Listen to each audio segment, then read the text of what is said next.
Soon he's coming to us. Al-Ghasala, Hanzala, who's known as Al-Ghasal, that when he consummated his marriage, on the day that he's just getting married, he heard the Muazzin say, Hayya ala jihad.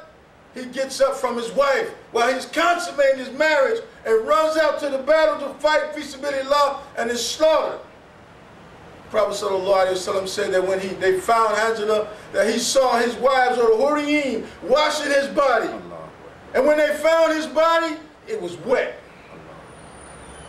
So we are not just here for this temporal life. Our relationships are not just here for right now, for the immediate gratification. We are here on a journey passing to eternity. And whatever is written for us is written. No one can change what is written. We're all approaching to what we were created for, so let us strive. As Allah says,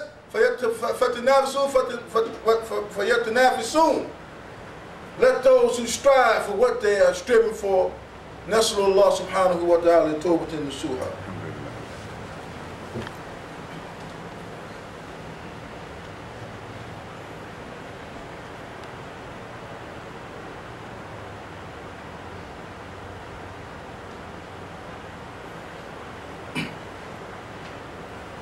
Alhamdulillah, alhamdulillah, rabbil alameen. دائما وابدا ان الله وملائكته يصلون على النبي يا ايها الذين امنوا صلوا عليه وسلموا تسليما اللهم صل على سيدنا محمد عبدك ورسولك النبي الامي وعلى اله وصحبه وسلم. Brothers and sisters, again, I keep mentioning about family. If you want to look to the society and you see what's happening, how many homes are single parent ran, that there's no father there, there's not a male role model, there's no guidance. We see how if you would have to look to prisons and you sit and you talk to those brothers there.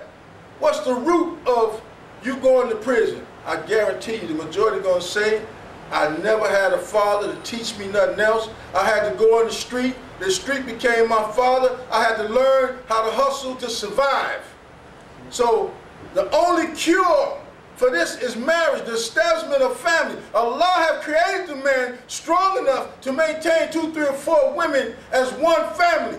When he died, every one of them inherit from him. They one family. Unlike if it was the woman that has 2, 3, or 4 husbands, there will be 4 different families and fitna. So a cure to the social problems is marriage. There's a beautiful story. One of our brothers and one of my students in Chicago. And this story is actually not about him, it's about his wife. There was a sister in our community, was in a very bad marriage, beaten and all of this stuff. And they come to the masjid, we say to this brother, if you hit this sister again, we're going to get you. He did it, and like that he got. But she was the best friend of this brother's wife. And this best friend said to her best friend, oh sister, you're my best friend. We've been friends so long. You've been going through this here for so many years. You're displaced. You're losing so much weight. You look sick. You should seek divorce. You should marry my husband. My husband, he's not rich, but he's a good man. He's a good father. And you're my best friend. I want you to share the happiness that I have. Although we poor, we got happiness.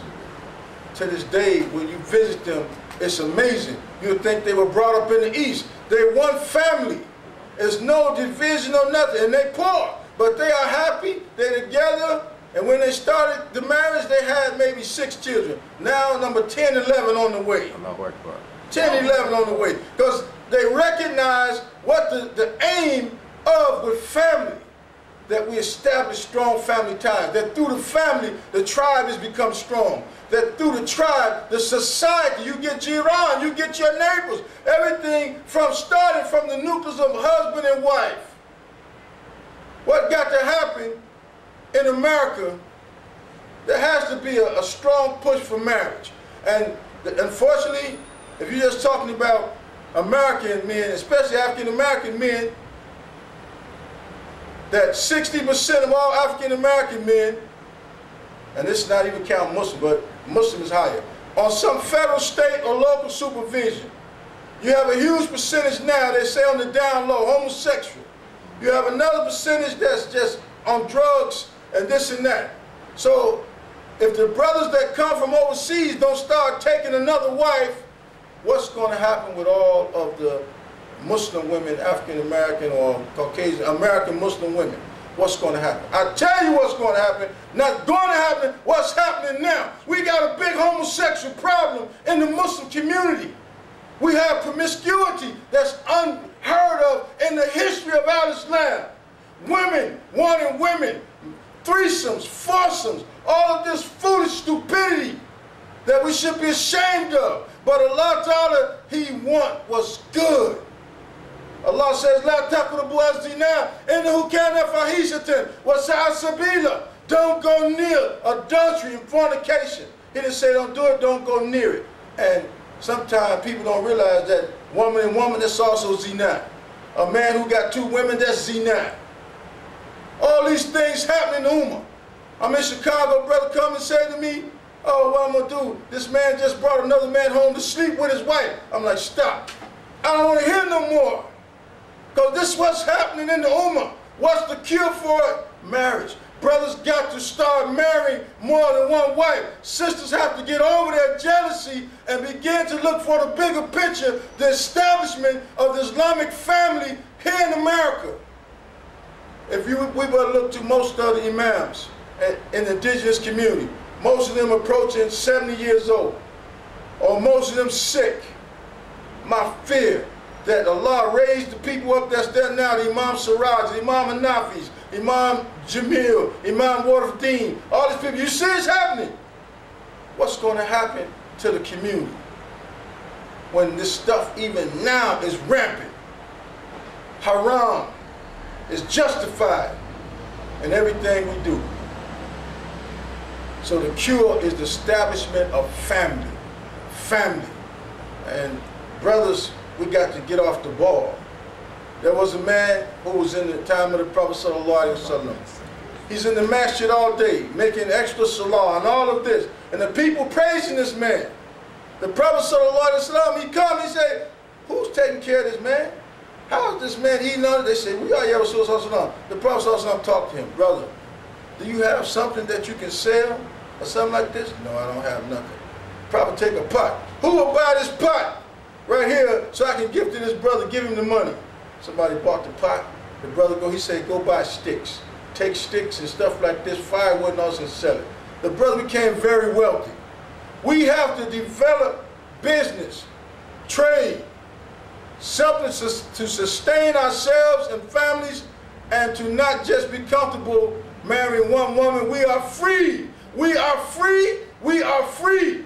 Allah said 2, 3, 4. Free. Believing women. Look to the Ummah. What's going to happen to all these women? All these women. Look to China. 30 million Muslims. But do you know, throughout the history of China, not counting the Boxer Rebellion, not counting what happened in our lifetime in Tiananmen Square, that most of them were Muslim, but in China, most of the men in many villages were killed in an attempt to destroy Al-Islam. Do you know that the women went underground, taught their sons, they built masjids, and Al-Islam began to flourish again.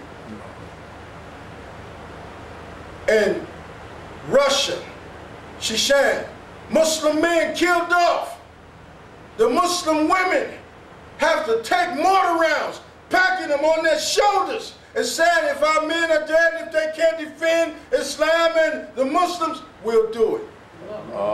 It is time for us to take off all of this hardship on our Muslim women, to allow them again to be women